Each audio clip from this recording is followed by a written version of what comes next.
Ces marchés nourrissent la nation. Des fruits, des légumes et des céréales frais sont vendus chaque jour aux familles ougandaises, souvent directement de la ferme à l'étal. Ils sont très populaires, mais ne le sont-ils pas trop ? Pour répondre à la demande de produits qui ont l'air appétissants et faire face à la hausse des coûts, les agriculteurs ont largement recours aux pesticides et aux produits chimiques qu'ils utilisent parfois trop souvent ou de manière dangereuse. Et l'absence de réglementation signifie que les agriculteurs s'en tirent souvent à bon compte. Lorsque les clients viennent au marché, ils choisissent généralement des aliments qui semblent gros et sains. La plupart d'entre eux ont été traités avec des produits chimiques. Les produits bio, comme ces patates douces, sont plus petits et les gens n'en veulent pas. En tant que commerçants, nous choisissons ce qui rapporte de l'argent. Un mauvais stockage et une mauvaise manipulation augmentent les risques, en particulier pour les céréales où les aflatoxines peuvent s'accumuler discrètement.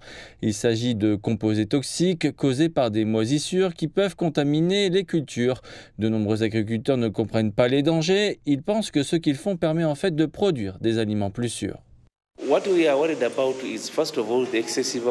Ce qui nous inquiète, c'est tout d'abord l'utilisation excessive dans les jardins, puis l'application du produit chimique après la récolte des fruits, en particulier les tomates.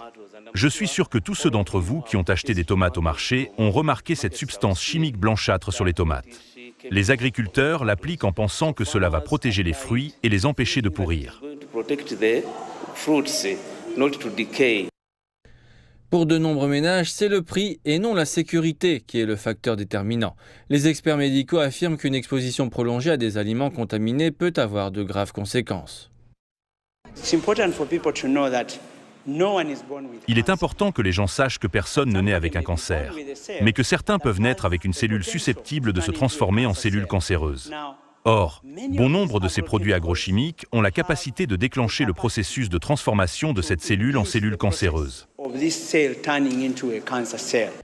L'Ouganda enregistre environ 35 000 nouveaux cas de cancer chaque année, les cancers du col de l'utérus, du sein et de la prostate étant parmi les plus fréquents.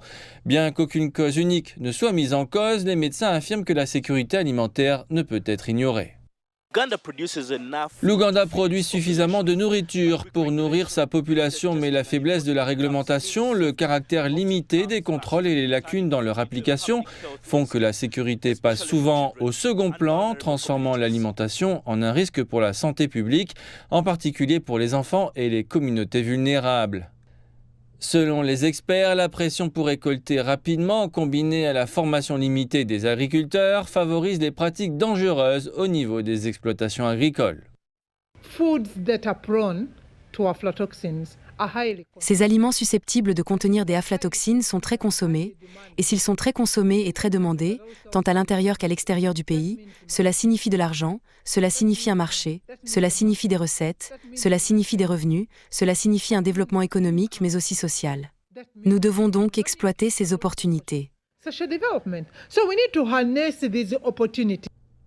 Les experts en santé affirment qu'il est urgent de renforcer l'application de la loi et la sensibilisation du public, car dans un pays riche en denrées alimentaires, la faim n'est peut-être pas un problème majeur, mais la sécurité alimentaire, elle, l'est.